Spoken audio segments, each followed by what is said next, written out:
Are y'all doing okay?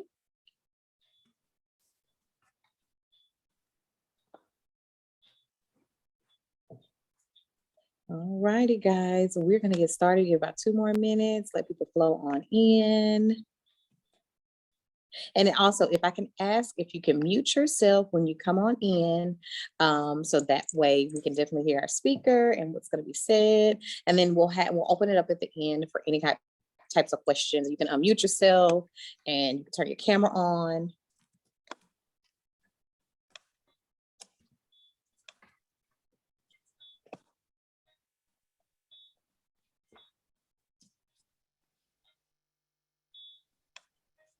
And give me a second, y'all. I am working off our iPad because the laptop decided it wanted to do its own thing today. So just give me a second.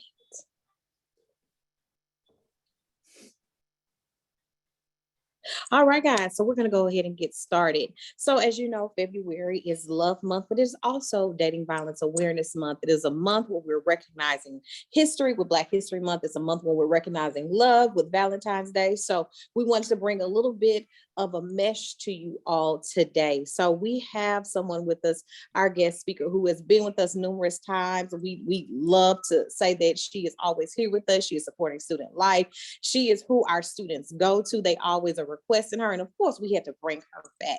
So today we have with us Miss Stephanie D Mckenzie, who is a certified life, relationship, bereavement, sleep science, meditation, mindfulness, and integrative nutrition health coach. She is the lead coach at the firms, which includes the relationship firm, the healing firm, and newly launched, which is a pun intended, the launching firm. She has over 30 years of entrepreneurial experience. She works with several businesses, even though she's not a business coach, but it just leads into that way.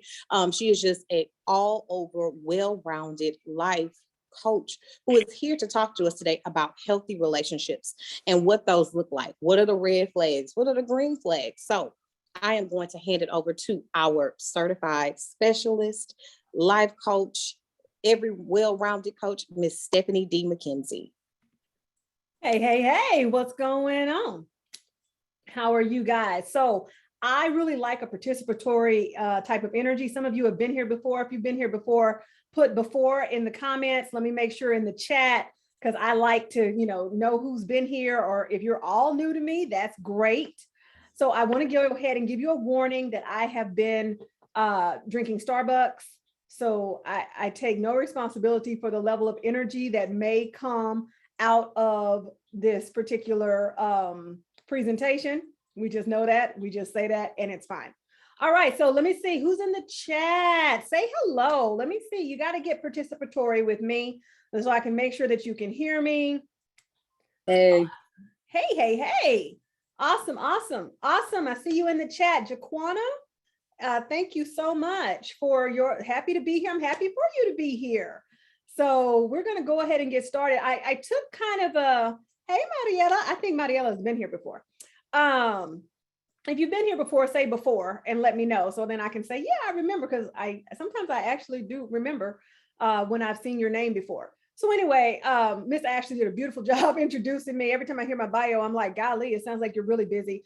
And the truth of the matter is I'm really not, for the most part. But today I kind of wanted to put I took the liberty of putting a little bit of a spin on the topic, because I know that we talk about healthy relationships.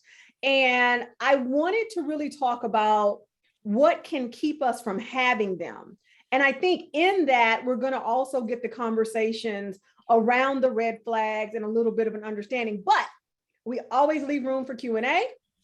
So anything that you want to know, write it down or drop it in the chat. Again, I love a participatory type of situation. So keep that chat box open so you can give me whatever feedback. And I'm secure enough in what I have to share with you that you can take all, some, or none of what I'm saying into your life. All right. So if you're ready to go, put go in the comments, put it in the chat. And I know that we're ready to rock and roll. All right. For those of you who like to take notes, this would be a great time to do that. Grab your, is that Chasmin? That's a very cool name. Go. I love it, Mariela. So if you love to take notes, grab your journals and let's go off to the races. So I had to try to put this in an abridged context, because I felt like there were so many things. Thank you, Alexis. I felt like there were so many things that could keep us from having healthy relationships.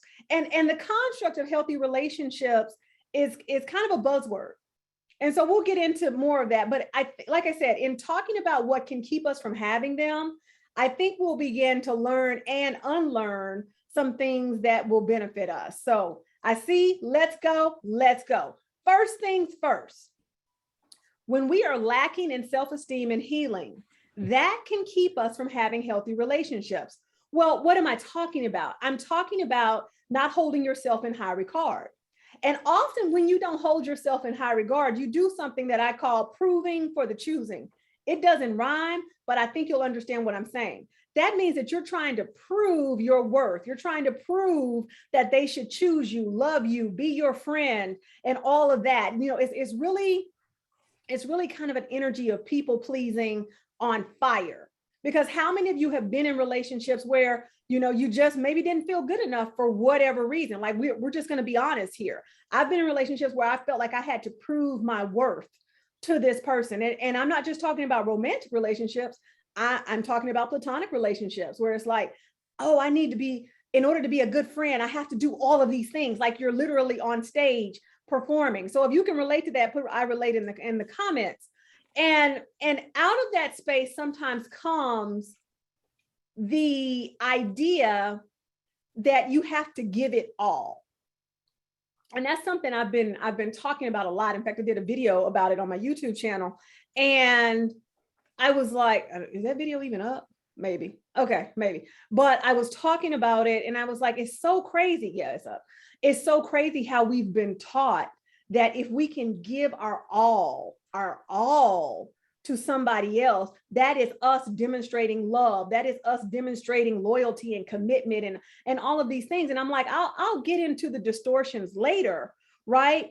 But the key thing in why we're usually lacking in self-esteem and healing, I appreciate you guys being so honest. Thank you, Monica. Thank you. I think that was Jasmine. Is that we feel like we're not good enough. And let's just be honest about the fact that we've all had those feelings. But when we're lacking in self-esteem, when we're lacking in healing, most of the time, not being good enough is the thought that comes to our mind. And so if you've ever felt that, just put true in the comments. You know, this is Vegas. Whatever happens here stays here. And nobody will see the chat but us. So the video will go away.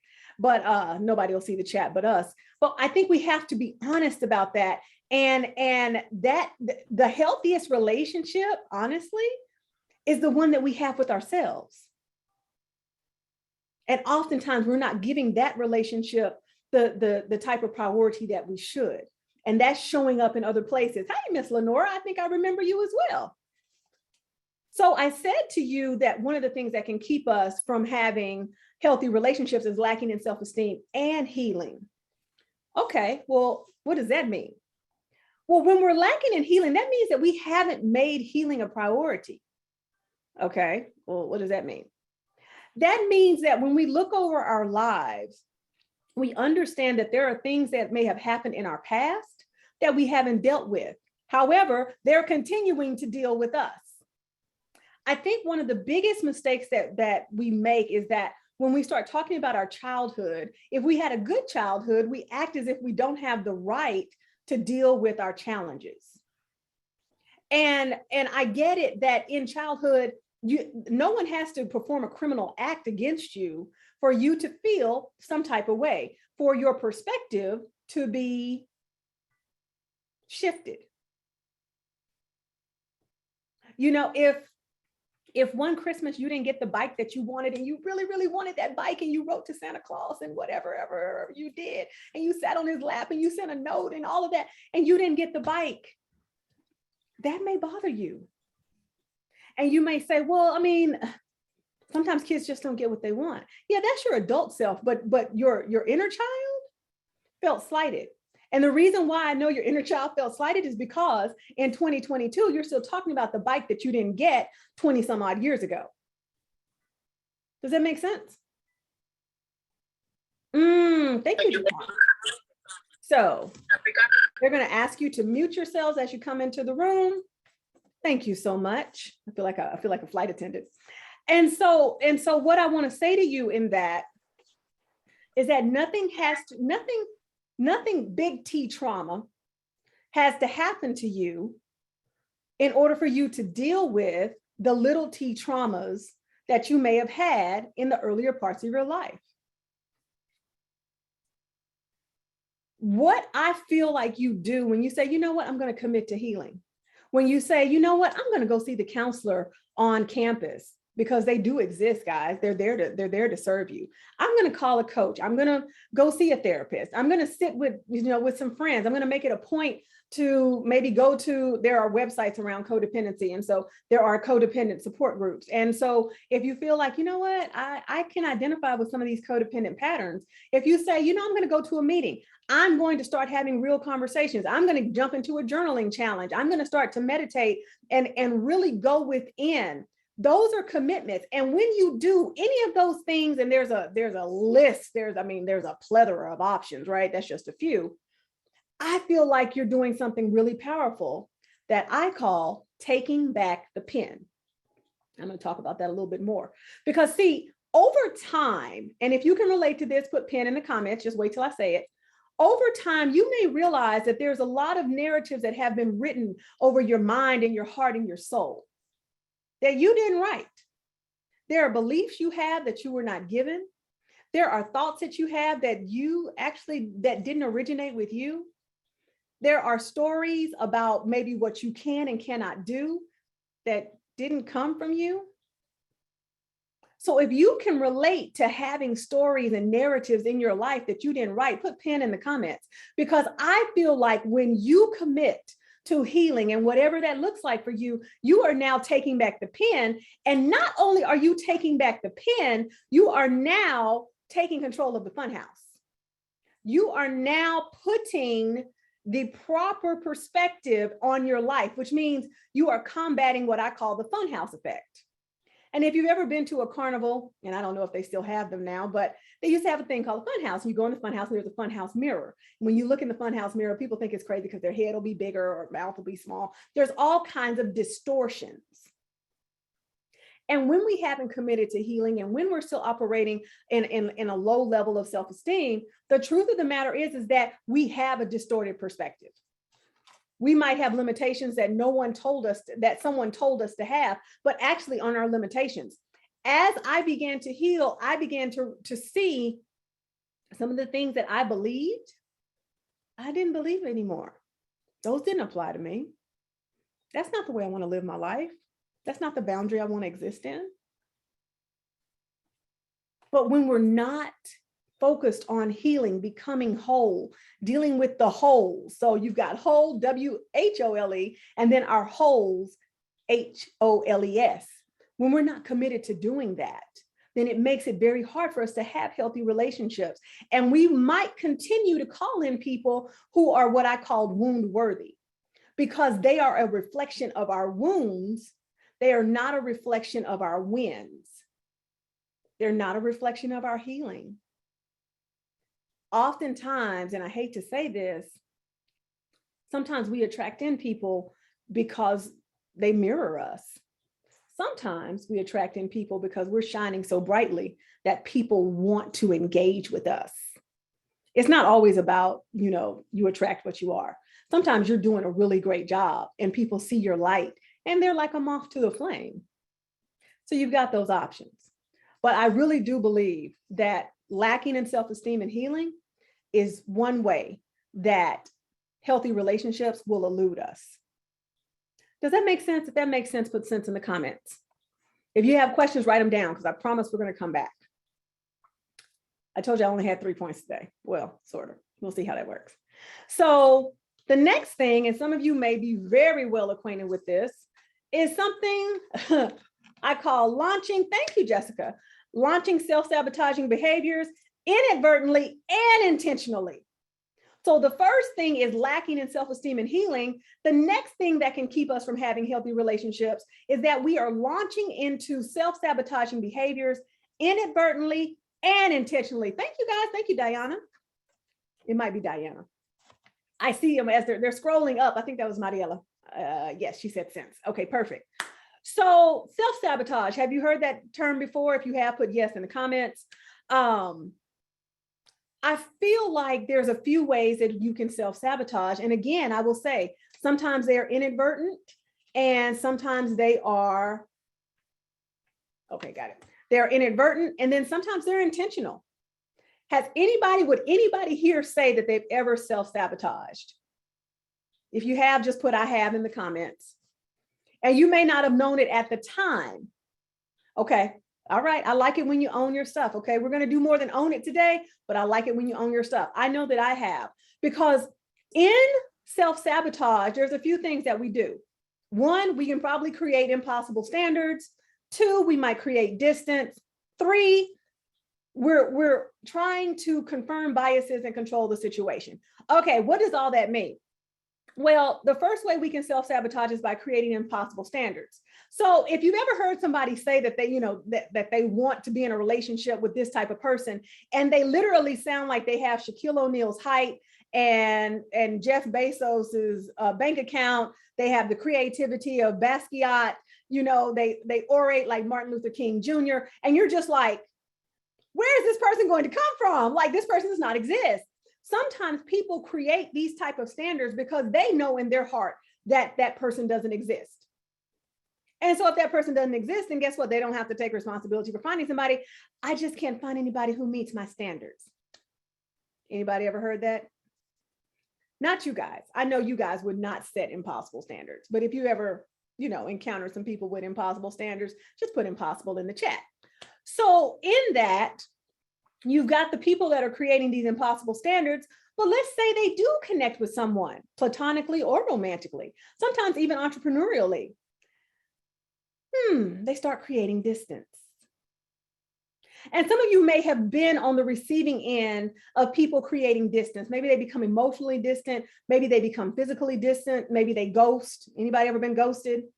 If they, they zombie, which is where the dead ghost comes back like, hi, my life was just so heavy. And I'm like, listen, there's nothing wrong with needing a moment. It's very healthy to take a moment. It is not healthy to ghost people and then expect them to welcome you back with open arms. Sorry, not sorry. But in that, sometimes when people are creating distance, what they're doing is they're trying to test whether you'll chase them or not. As a former college professor who did not give exams past her first year, I will tell you that anytime you're going to test somebody and they do not know that they're going to be tested, guess what? They're probably going to fail. They're probably going to fail. They're not prepared. They don't know that this is coming. There's a certain mindset that comes in knowing that you're going to be assessed. So they're probably going to fail the test. Some people are testing the chase. Some people are testing the commitment. Either way, this is dysfunctional. If somebody's pushing you away, hoping that you're going to come forward and profess your love to them, well, that's not fair. Do you think that's fair? If you think that's fair, then let me know. Drop your feedback. I love feedback. But the one thing that really, I think self-sabotage really comes from is a sense of fear. And out of that comes the need to confirm our biases and the need to control the situation. Now, if you've ever been on the receiving end of somebody's self-sabotage, just put me in the comments, because I believe that we all have. Even if you didn't know it then, you might have thought, oh, they were being difficult. Guys might have thought she was playing hard to get, or whatever the case may be. No. This is a person who probably is afraid. And they're carrying a 5-piece luggage set of fears. And that might be a difficult relationship. And if you tried to push through and show this person, hey, I'm your friend, I'm here for you, it may have worked and it may have not. But what does it mean to confirm our biases? Let me tell you. As humans, we believe certain things. I just talked about that, right? You have beliefs, I have beliefs, thoughts, all of that. And the truth of the matter is that whatever you truly believe, you will seek to confirm. That sounds really dangerous, doesn't it? Those y'all are wondering, yes, I have notes. So if you see little things going across the screen, that would be the notes. So if you really truly believe that all relationships go badly, or if you really truly believe that no one can love you, if you really truly believe that it's just a matter of time before your friends betray you, then guess what? You're seeking to confirm that. That's why you're self-sabotaging inadvertently or intentionally, because you're trying to confirm your bias. So then you can sit back just like you did with the impossible standards and say, yep, I knew it. Yep, I knew it. See, I told you all my friends betray me. Oh, I told you, blah, blah, blah, blah, blah. My relationships never end well. And I'm like, so which comes first? Because you have the power to create your reality. So if you're sitting in expectation of dysfunctional friendships and dysfunctional relationships, is it possible that that's what you're getting back because that's what you expect? And so while you're sitting there trying to confirm the bias and all that stuff, here's the thing, guys. The only person that's being affected is you.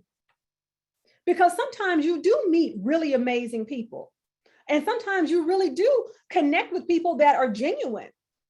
But the self-sabotaging part of you, which is your ego, your unhealthy ego, which is trying to keep you stuck and trying to really hyper protect you, is saying, no, no, no, no. Test them, move away from them. Don't agree, be contrarian, whatever it is. It's telling you to make people jump through hoops or to sit and confirm your bias. Just wait. Oh, you're happy now? Just wait. You have the right to be happy. You have the right to expect that though something may have happened in your life time and time again, just because you met a new person doesn't mean that this person is going to go the path of everybody else. But if we continue to launch into self-sabotaging behaviors because we're afraid, then we don't get to have that experience. Because we're spending our time and our energy trying to control the situation and confirm our biases, versus saying, this is not that.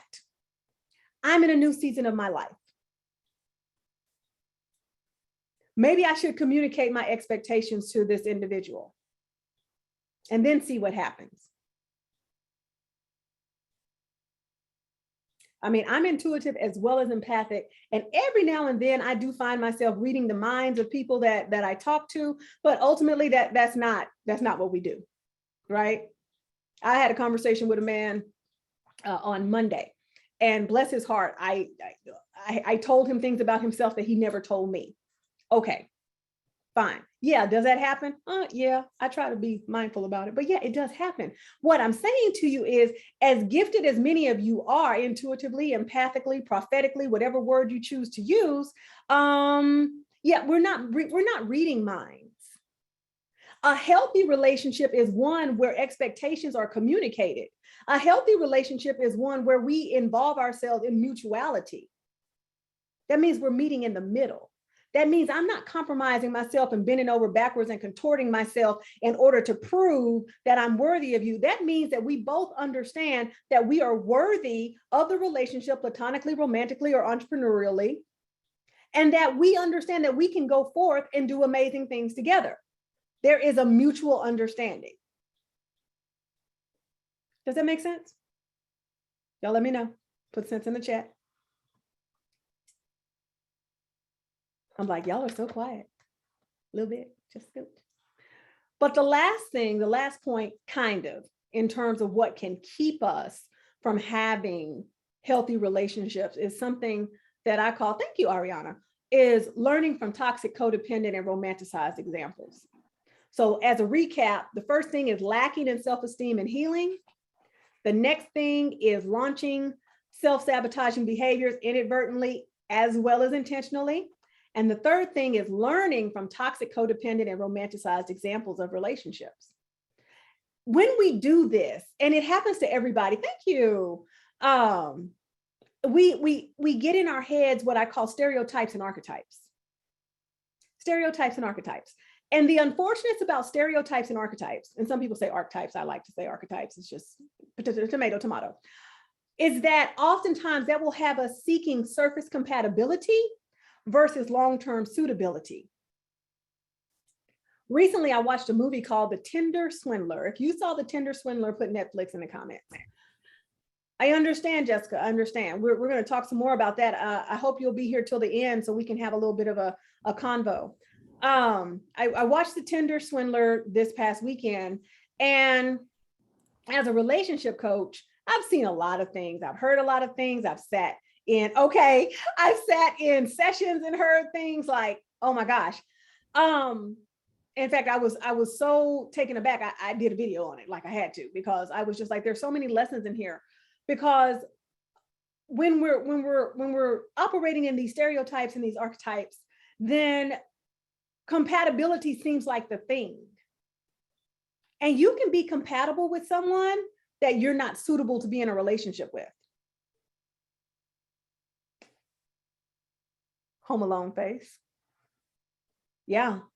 And I had a conversation with my goddaughter about this same topic, compatibility versus suitability. And I was like, I like that concept. This is something I've brought up before. Compatibility versus suitability. Because listen, you can meet somebody and you're very compatible, but you may not be suitable for walking this path together, at least not in this season. But when we're operating in the understanding of stereotypes and archetypes, just like the young ladies on The Tinder Swindler, one of them was like, and he was a billionaire and I met him and there was chemistry. Chemistry oftentimes is related to compatibility. We go the distance with people we have suitability with, when they are suitable for the life that we want to live together. How many times, if you're going to be honest, have you had chemistry with somebody, but then you realize that you don't have the same values, you don't have the same goals? Anybody want to cop to that? Because it does happen. You know? Okay. Thank you, Jessica. Thank you. Okay. So it happens. And again, if we're looking, and so that's one of the examples that many times, there we go, Ariana, cupcake or lust. I literally said cupcaking yesterday. So for those of you who don't know, cupcaking is a colloquialism that means that we are like spooning and having a really great time. And I just want to be, okay, listen, I just want to tell you that relationships and healthy relationships are shaping in conflict. They are. So what I truly believe is that you don't know a person, again, suitability versus compatibility, chemistry. You might have chemistry with somebody that when they get upset, they ghost or they take it out on you. Well, that's not going to help you at all. I feel like you don't know a person until you see how they react to madness and sadness, period. I don't care if you can have amazing conversations on the phone and at the end of it, you say, you hang up. No, you hang up. On 3, hang up. Okay, that was cute.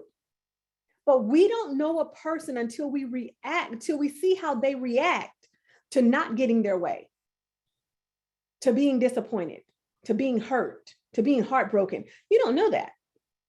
Monica, I think we might need to talk. I don't know.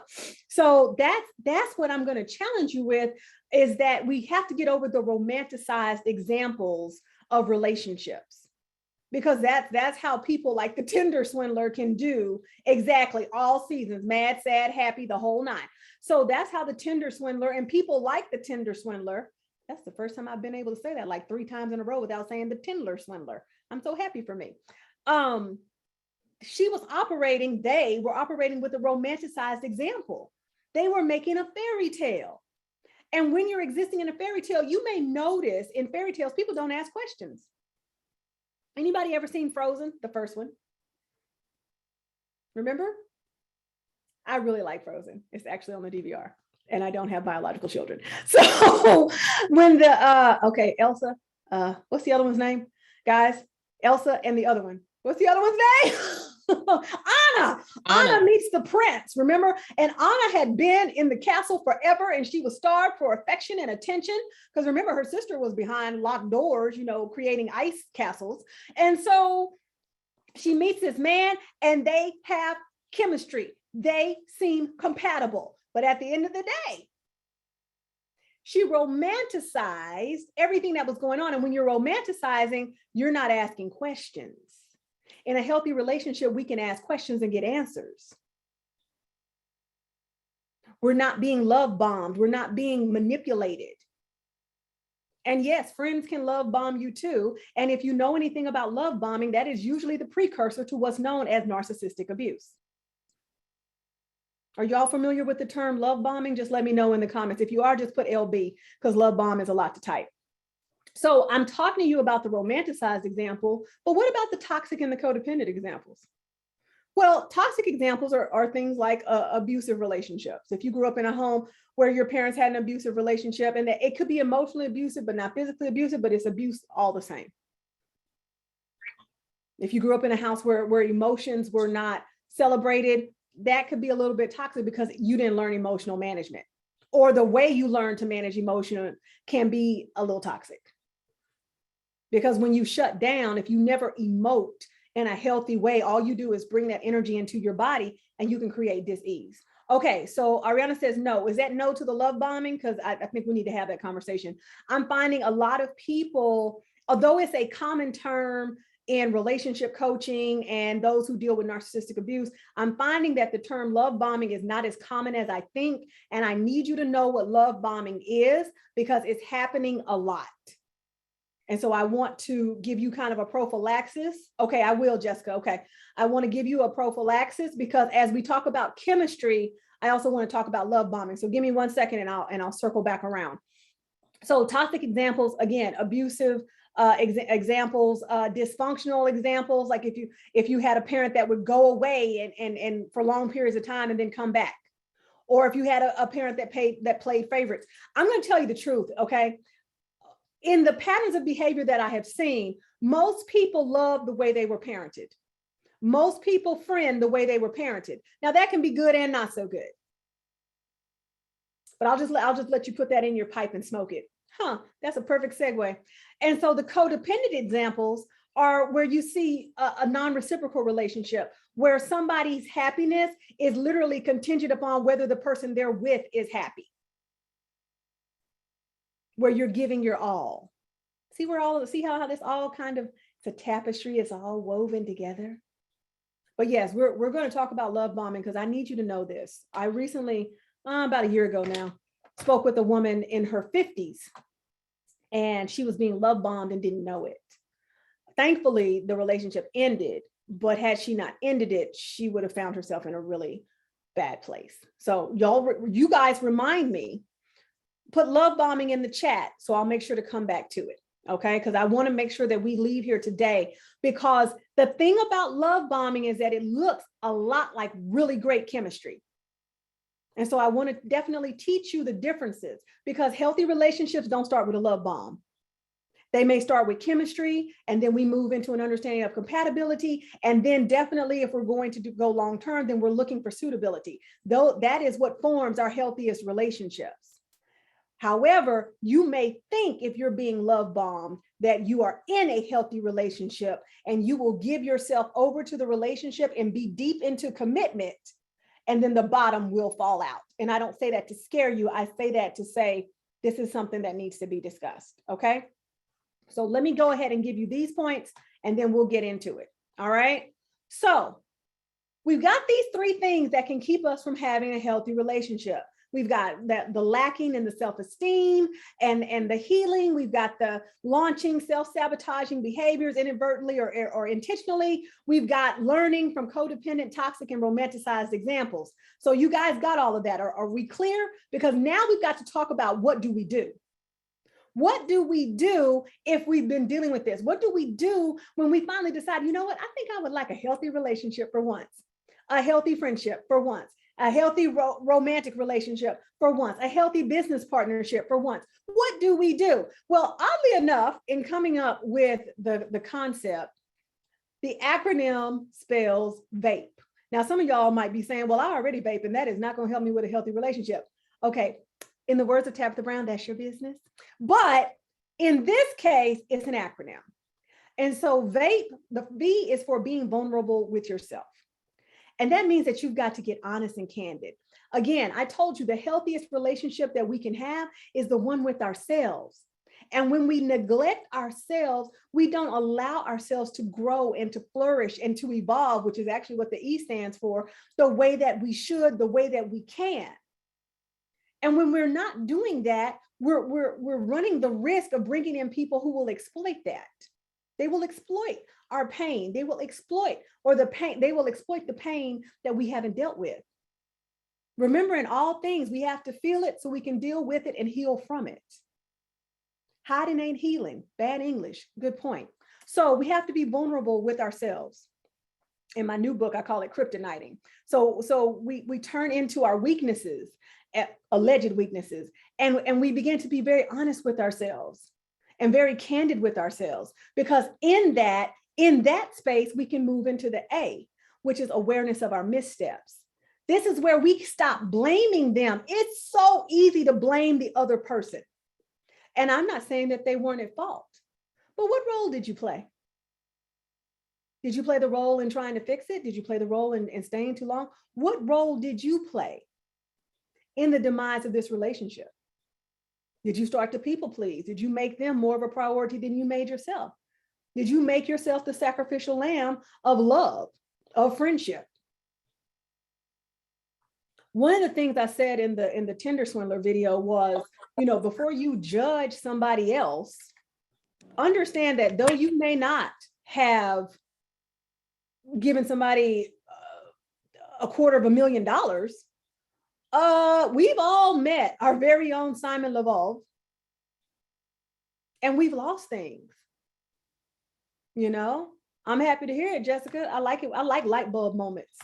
In fact, let me ask a question. Are you guys having a light bulb moment? If you are, what's your light bulb moment right this minute? What are you thinking about right now? Drop that in the chat. What is that aha moment that you might be having? Okay, so we're vulnerable with self, and then we have an awareness of our missteps. We can stop blaming them and examine our role. I felt that too, Jessica. I felt that too. So in that, because if you never examine your role, then you can't ever evolve. Okay, Mariela, sorry, not sorry. I see Q&A is going to be fiery today. I'm looking forward to it. Okay, so you're examining your role, and as you examine your role, you get to learn. Because if we're not learning the lessons, guess what? We got to repeat it. I don't know about you. But something I said earlier this week, or maybe even last week, because I do a lot of talking, guys, if you can't tell, is that I'm tired of learning from loss and lament. I'm tired of learning from loss. I'm tired of loss being the thing that gets my attention. I want to learn from love. I want to learn from a desire to learn, not having to be arrested in the middle of situations because there's a loss present and I have to say, oh my God.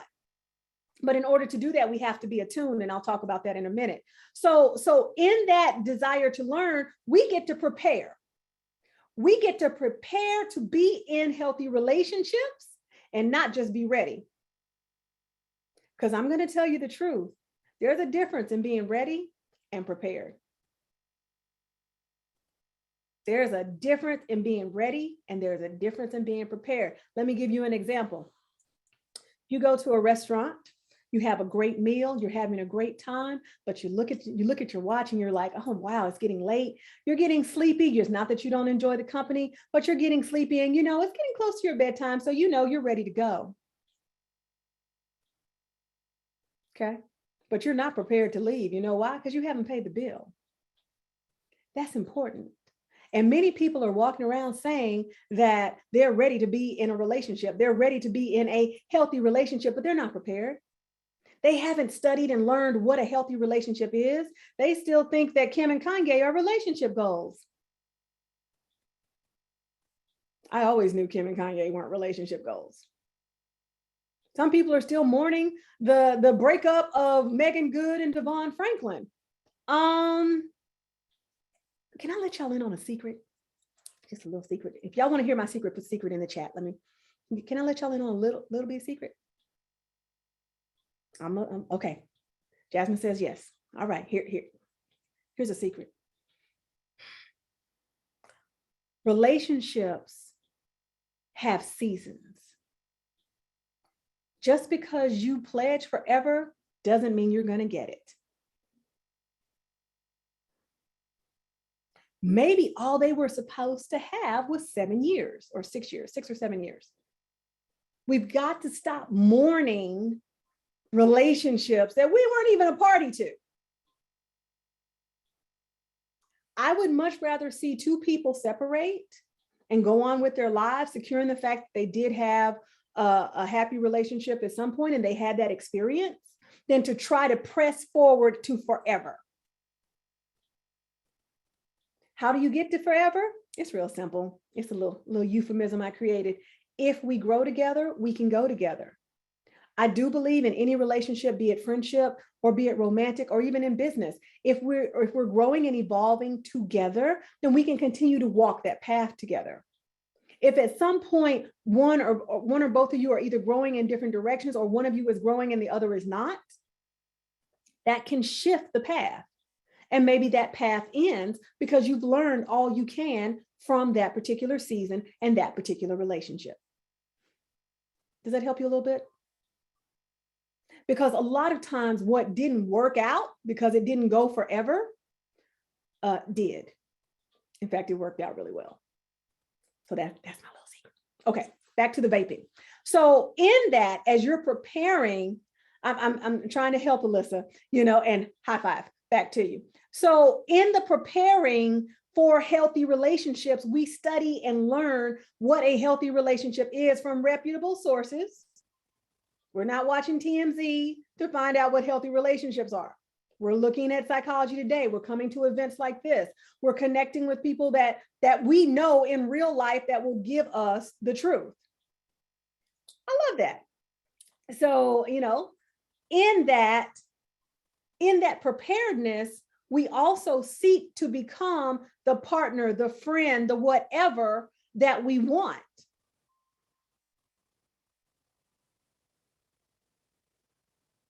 Sounds easy enough, right? Because we want to be in relationship with people that are a reflection of our best selves, not of our broken selves, of our wins and not of our wounds. That matters. So in the last thing, we evolve. We evolve from the surface types and the hashtag relationship goals, and we move into a more powerful understanding. We smash the funhouse mirror. We see clearly, we see ourselves clearly, because when you can see yourself clearly, everything changes. And so let me warn you that as you're doing all of these things and you're becoming better and amazing, understand that vaping, the acronym, not the act with the little apparatus, is not about your ego.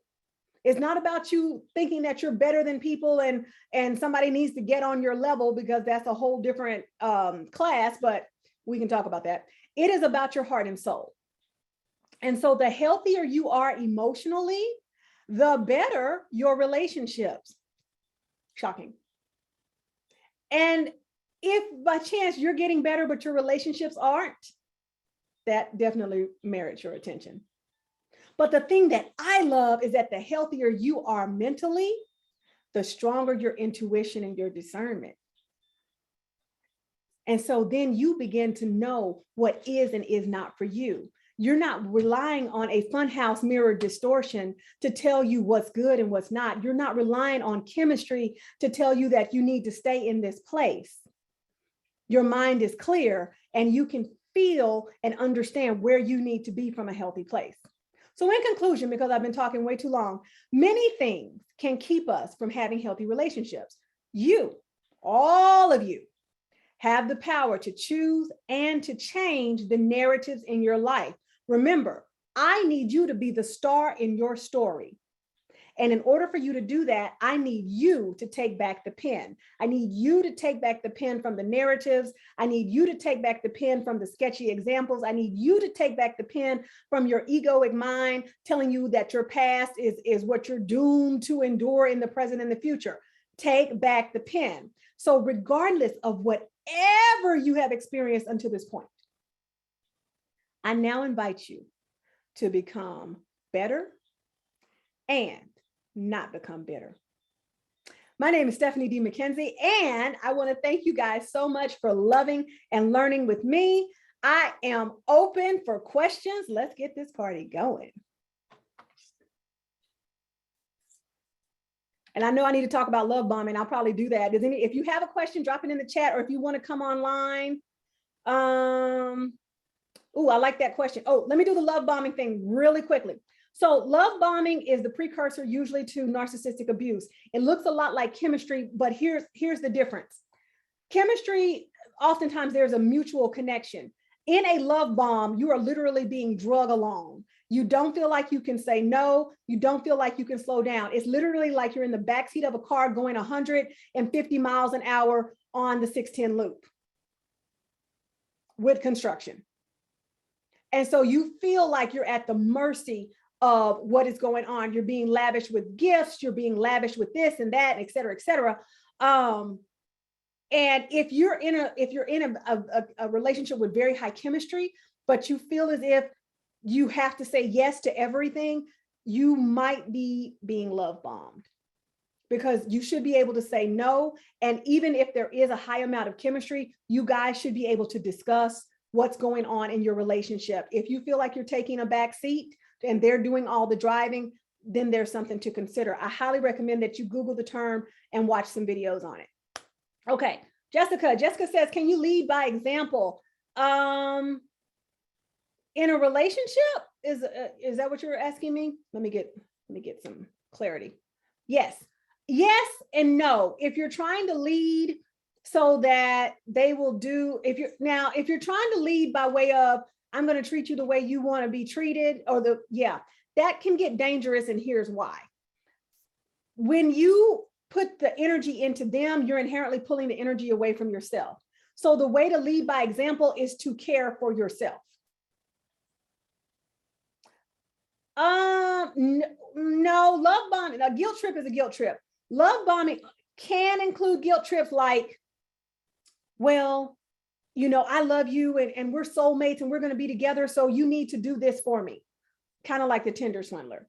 Send me $40,000 or whatever, because, this is going for our future. Well, that I love you. There's all of it's very fast. And if it feels uncomfortable, it probably is. Chemistry has a little bit of comfort. Love bombing really does not. It may feel good to you. Okay, I got you. Coming back to that. It may feel good to you, but just be mindful. Like I said, your homework is to go Google the term love bomb so that you're very aware. Okay. Okay. Oops, I lost that one. Wait, where did it go? Okay, hold on. Are self-centered and narcissists the same? How are they alike and different? How would you be able to tell? Here's the thing. We all have the possibility of being narcissistic. Okay. We all have that capability of being narcissistic. A narcissist, someone who suffers from narcissistic personality disorder, their entire worldview will be about them. You become a pawn in their game. They call it a supply. You become a supply in their game. Nothing's ever their fault. Everything is your fault. If you have a problem about something they said, everything is turned back on you. They are perfect and stellar. Okay. Self-centered people may also be narcissistic, but narcissism definitely has deeper roots. It comes from a deeper wound. How would you be able to tell? I mean, if someone is self-centered, they think the world revolves around them. Narcissistic behavior, same thing. But if someone exhibits that in an acute way, like maybe when certain things come up, okay, it might be worth a conversation. If someone exhibits that as a chronic condition, like this is their chronic worldview, that nothing is ever their fault and everything is about them and you exist to be about them, then that could prove problematic. Hopefully that helps. You guys give me, Okay, what are some ways to recover from a breakup? It's easy to say the lessons from the season. Whoa, but where'd it go? I'm not on the touch screen. I was literally about to touch the screen. I'm like, you're not on the touch screen, computer, Stephanie. What's the last line of that, Jasmine? If you could repost it, because I keep trying to get to it and it's giving me the blues and I don't want to get rid of it. Okay, here's the thing. How do you recover from a breakup? The first thing is that you've got to mourn the end of the relationship. I'm tired of people acting as if you break up with somebody and then you go get in another relationship like the Kardashians. And it's like, wow, you've got Kardashian hate. I really don't, but they make for great patterns of dysfunctional behavior. And you all know who they are. So I use them as my visual aids. So you have to mourn the end of the relationship. Like you've lost something, you've lost somebody that you cared about. Even if the relationship was toxic or dysfunctional, you get to mourn the loss, even if you're just mourning the loss of what you thought you would have with a person. So mourn it first and then look for the lessons eventually. I feel like I taught that recently. Let me know if that helps. Okay. Elaborate more on my question. I have come to the place where I see myself clearly. Oh, dadgummit. Hold on. Let me see if I can if I get rid of the participants. I bet I will. Aha! Boy, it's great to be smart some days. Okay, hold on. There was a question before Jessica's. Zoom, why do you hate me today? Did I do something to you? Like, we're not building. Okay, Jasmine says, what are some ways to recover from a breakup? Sorry for shaking the computer. It's easy to say the lessons. Okay, but it's the mental process afterwards that leaves me stuck sometimes. Okay, so that's what I was saying, is that the mourning is so key. If you try to act like the breakup never happened, I have a 5-step breakup process that is escaping me right now, but detachment is very key. But the grieving part is the part that nobody really talks about, and you get to do that. And if anybody says you don't, then they're lying to you. You get to grieve the loss of anything in your life. Okay. I have come to the place where I can see myself clearly in the relationship, but my partner has not, nor is just beginning to do so. I am focusing on my child and goals. Is it possible to wait it out? Is it wise to not introduce anyone new and to still give my child's father a chance to grow? Well, that depends how much time you have. That really depends on how much time you have, because people grow at their own pace. And so if you want to have a conversation with them about it and say, hey, this is where I am, and this is what I've been thinking about. What do you feel about this? If you want to, because healthy relationships, we have conversations, we communicate, and we comprehend. So if you want to have a conversation with him, great. But if you're waiting for him to grow or to catch up or to be the man you feel like you and your child need, that might prove to be detrimental. And then the bigger question is, can you give him a chance to grow without enabling the behaviors that may be detrimental to the relationship at this point in time? I know that's a lot. What are some tips to start the mourning process after a breakup? I want to move forward, but I don't know where to start.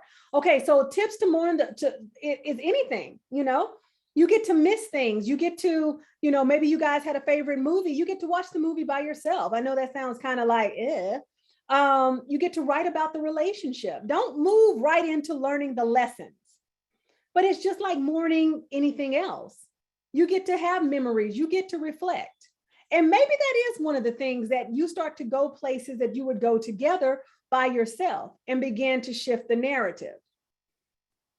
That may be something to do. I've never said that publicly, but that may be something to do so that you can have different memories. You can start to create, you can reflect on the memories that you have, but you can also start to create new memories. And then sometimes you may start journaling and all of those things. So I hate to be cliche, but in the mourning process, I really want you to take the time to feel whatever it is. If you're sad, be sad. If you're disappointed, be disappointed. Write that down and don't rush to push it away because it feels inconvenient to you. Like, I don't want to be sad today. Well, guess what? Sadness wants to hang out. So if that means that you need to cry, have a cry. Give yourself the permission to have the feelings, whatever they are. Don't feel the need to be strong and stoic and I'm okay and I'm fine. It's okay to not be okay, especially when there's a breakup involved. Grieve the way you need to, how you need to, so that you can move on. But there's such a myriad of ways to do that. Let me know if that helps. I know we've got like 3 minutes. I know Ashley and Dominique are like, oh my goodness, I did not mean for us to go that long. Thank you guys so much. And if I know I've referenced a lot of videos today, if you want to, please feel free to run over to YouTube. You can go to stephonyoutube.com and you can see some of these videos that I've referenced today. I guess I should put that in the chat, huh? Every time I type, the computer bounces and that bothers me. But some of the things that I've talked about today, there are actually videos for. So I hope it's okay that I shared that. The other thing I want to remind you guys is that there are counselors that are available as with you as students of the college. There are counselors that are available to help you navigate some of these rough patches. You don't have to do it by yourself. You know, there are also hotlines, loveisrespect.org, which normally deals with domestic violence and dating violence. But you know, there are so many resources available to you. Give yourself the permission to mourn if you've lost a relationship and to grieve, but then also allow yourself to be supported and surrounded by people that want to see you win. And some of those might be in some of these organizations, or it might be your counselor on campus. So you don't have to do this by yourself. All right. But all things, guys, you deserve healthy relationships. And I want you to make sure that you make it a priority to get better and not become bitter. Bitter is no place to live. And I want you thriving, not just surviving. All right. Let me turn things back over to Student Life. If you guys need to get in touch with me, you can also go to stephaniedmckenzie.com. But I would love it if you hung out on YouTube with me. I do a live every Wednesday. So if you figure out you have some more questions, come and hang out. All right, Miss Ashley, I'll shut up. Yes, Miss Stephanie. Thank you so much. Like, you really don't understand how much we appreciate you being here with us today. Like, again, you are a resident guest speaker. The students love you. They keep asking for you. So that's why we keep bringing you back. I'm just saying. So we are so excited that you were here with us today. Eagles, I hope you learned a lot, that you journaled down a lot, that you took in a lot. And remember, this is going to be available for playback on the Student Life YouTube page. So you can always go back and reference this information. You can always go back and send this information to someone, but I hope that you actually learned a lot today. And again, continue with us. We'll be having events throughout of next week. So, you know, we're back on campus. So visit your local campus to see what's happening. And you guys have a great Thursday. Bye-bye. Miss Ashley. Yes. We needed to make the announcement about the books. Oh, go ahead, Miss Dominique. Before you guys check out, hold on. Yes. So, hey, everyone. Miss Stephanie D Mckenzie was gracious enough to volunteer to give out 2 of her best-selling books called Kryptonite. And she's going to give some signed versions of that. And so we, along with some other things, she's also going to provide the link to the ebook as well as deck cards. Am I getting that right, Miss Mckenzie? Yes, ma'am. So we have a coaching deck that is really helpful. It's 52 questions and actions, 52 questions you can ask yourself. And then we have the book, What is Kryptoniting? And so I want to give that to you to give to the students. Perfect. So everyone who attended today will be entered into a raffle.